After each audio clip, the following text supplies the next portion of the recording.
Generally index जो रहता है इसे हम लोग हमेशा अल्फाबेटिकल ऑर्डर्स में अरेंज करते हैं, या तो इसको क्रोनोलॉजिकल वाइज मतलब डेट के हिसाब से अरेंज किया जाता है, या तो इसे अगर कोई साइंस बुक है या कोई लॉ बुक है तो उसको प्रोसीजर वाइज भी अरेंज किया जाता है। मगर बाइबल जो है वो ना अल्फाबेटिकल ऑर्डर में अरेंज्ड है और ना ही वो क्रोनोलॉजिकल वाइज अरेंज्ड है। बाइबल को सब्जेक्ट वाइज अरेंज किया गया है, मतलब कुछ कुछ बुक्स को सब्जेक्ट वाइज उन्होंने उसको डिवाइड करके अरेंज किया है। तो फर्स्ट हम देखेंगे कि सबसे पहला बुक क्या है, that is known as book of law. Book of law का मतलब सभी को पता है कि लॉ का मतलब है कानून।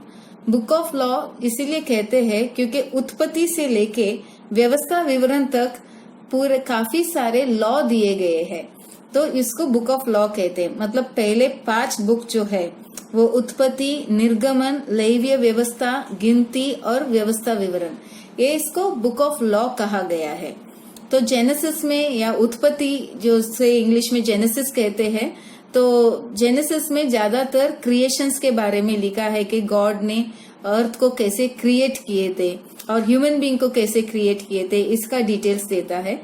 और उसके बाद एक बार अर्थ को किस तरह से मिटाया गया था, मतलब एक फ्लड, जब नोहा के समय में एक फ्लड से कैसा धरती को मिटाया गया था, उसके बारे में भी ये डिटेल देता है।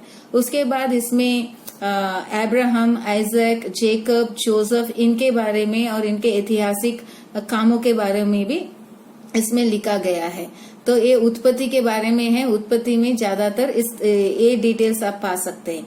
अगला जो है निर्गमन। निर्गमन जो है ये एक स्टोरी है जो रिकॉर्ड करता है कि मोसेस ने किस तरह से इजरायली लोगों को इजिप्ट से बाहर लेके आए और उनको कानान के तरफ कैसे लेके गए। उसमें गॉड के काफी मिराकल्स उसमें रिकॉर्डेड है, जैसे गॉड ने 10 बार अलग अलग प्रकार के प्लेग्स भेजे थे फारो को कंट्रोल करने के लिए और फारो को इजरायली लोगों को बाहर भेजने के लिए, तो वो इस बुक में रिकॉर्डेड है। और एक्सोडस में मोसेस ने जब इजरायली लोगों को बाहर लेके आए तो क्या क्या रूल्स एंड रेगुलेशन उनको फॉलो करना पड़ा।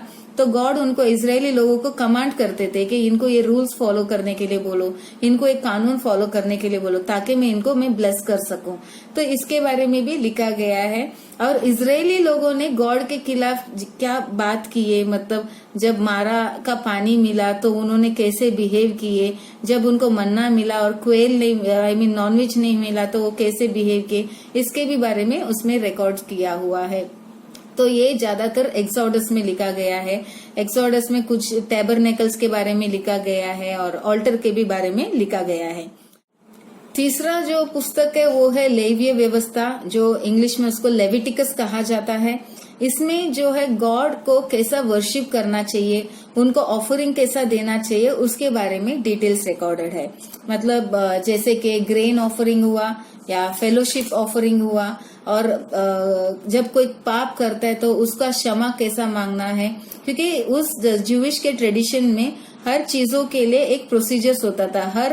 हर पाप के लिए अलग अलग प्रकार के ऑफरिंग्स भी होते थे या अलग अलग प्रकार के क्षमा लेने के तरीका होता था।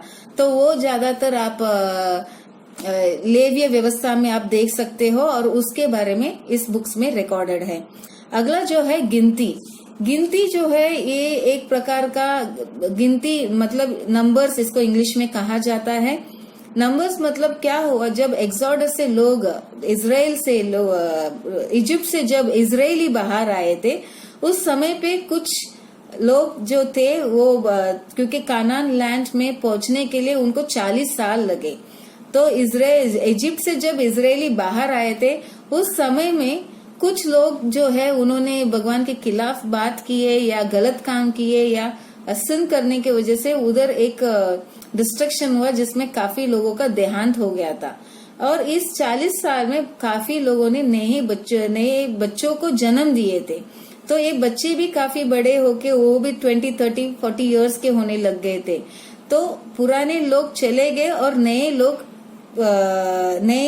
बच्चे जो है यंगर जनरेशन जिसको कहा जाता, उन लोग उस समय में वहां पर थे। तो इसीलिए है ना नंबर्स लेना पड़ा, मतलब एक फ्रेश सेंसस लिया जाता है, वापस एक गिनती किया जाता है कि हर ट्राइब में कितने बच्चे हैं, हर ट्राइब में कितने बच्चे हैं, कितने बड़े हैं, कितने पॉपुलेशन है, क्योंकि जेकब के 12 बच्चे को 12 ट्राइब माना गया है। तो हर किसी का सेंसस उसमें लिया गया है नंबर्स में, गिनती में। और जब काफी लीडर्स भी अपॉइंट किए गए कि 12 ट्राइब्स के लिए 12 लीडर्स फिर से अपॉइंट किए गए, और उस टाइम पे नया लॉ भी कुछ लॉज दिए, क्योंकि लोग सिविलाइज्ड हो रहे थे, उनके ट्रेडिशंस भी बढ़ रहे थे, तो कुछ लॉ भी, नए लॉज भी इस पे दिए गए। अगला जो है वो है ड्यूटोरनॉमी। ड्यूटोरनॉमी को व्यवस्था विवरण कहा जाता है हिंदी में।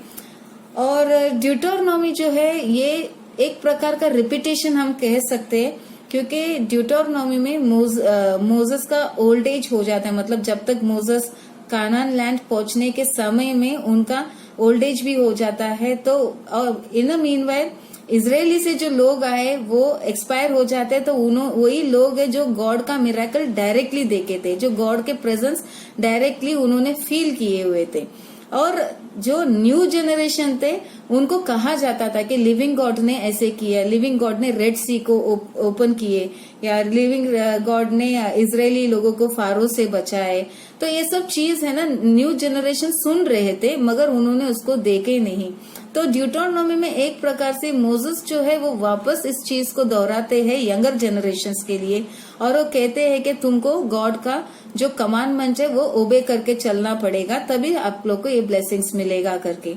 तो चैप्टर 28 ऑफ ड्यूटोरनॉमी जो है ये काफी ब्लेसिंग्स और डिसोबीडियंस अगर हम करते हैं तो क्या कॉन्सिक्वेंस हो सकता है उसके बारे में भी वो रिकॉर्ड किया गया है। अगला जो है ये जो 5 बुक जो है इसको बुक ऑफ लॉ कहा जाता है। ये पांचों बुक में, क्योंकि एक्सोडस में जब इजरायली बाहर आते तो उसमें 10 कमांडमेंट्स भी दिए जाते हैं। एक्सोडस मतलब निर्गमन में जब इजरायली बाहर आते हैं तो 10 कमांडमेंट्स दिए जाते हैं। तो ये जो 5 बुक्स है इसको तोरा कहते हैं। जूइश लोग इसको काफी ज्यादा इम्पोर्टेंस देते हैं, क्योंकि उनका ऐसा मानना है कि गॉड ने डायरेक्टली मोसेस से बात किए थे, गॉड को मोसेस से डायरेक्ट इंटरेक्शन था, उनके बीच में कोई प्रॉफिट्स नहीं थे या कोई और मीडियम से नहीं बात हुआ। तो गॉड का जो डायरेक्ट कम्युनिकेशन है मोसेस से, इसीलिए इस 5 बुक को, और गॉड का जो लॉ दिया गया है, जो कमांडमेंट्स दिए गए वो डायरेक्ट था, उसमें किसी भी प्रकार का इंटरप्रिटेशन नहीं था, एंड वो डायरेक्टली लोगों को दिया गया था। इसीलिए जूइश जो है ये इस 5 बुकों को काफी इम्पोर्टेंस देते हैं। आज भी वो जब थोरा पढ़े, और उसको थोरा कहा जाता है, और आज भी जब वो थोरा को रीड करते हैं उन लोग पूरे जो ट्रेडिशंस है उनके पूरे प्रॉपरली उस ट्रेडिशंस के हिसाब से ही वो थोरा रीड करते हैं। तो और एक इसमें एक इंटरेस्टिंग बात ये है कि मोसेस जो है वो एक्सोडस से ही इंट्रोड्यूस होते हैं। तो एक प्रकार के कुछ बाइबल स्कॉलर्स का ये मानना है कि जो उत्पत्ति जो है वो मोसेस नहीं लिखा रहेगा करके, क्योंकि बाकी जो 5 बुक है ऐसा माना जाता है कि 5 बुक जो है वो मोसेस ने लिखा है, मगर कुछ स्कॉलर्स का ये भी मानना है कि उत्पत्ति जो है वो मोसेस नहीं लिखे रहेंगे, क्योंकि उनका जो इंट्रोडक्शन जो है वो एक्सोडस से हो रहा है, और जोसेफ तक का जो है वो जेनेसिस तक का है। तो मोसेस का पैदा होने वाला पहले का जो चीजें है वो मोसेस लिखने का चांसेस नहीं है करके। मगर कुछ और भी व्यूज है, इसमें काफी डिस्कशन हुए कि उत्पत्ति को मोसेस लिखा होगा या नहीं होगा, इसमें काफी डिस्कशन हुए। उसके बाद ये डिसाइड हुआ कि गॉड ने मोसेस को जब डायरेक्ट कमांडमेंट्स दे रहे थे, या जब भी मोसेस गॉड से बात कर रहे थे डायरेक्टली, तो गॉड ने उनको डायरेक्ट उनका पैदा होने से पहले जो भी हुआ था, दैट इज द हिस्ट्री कि एडम एंड ईव कैसे उनको क्रिएट किया गया था, एडन गार्डन क्या था, तो ये सब गॉड ने उनको डायरेक्टली बताया गया, ऐसे मानना था। इसीलिए जेनेसिस को बाद में निकाला नहीं गया और उसका ऑथेंटिसिटी काफी चेक भी किया गया है।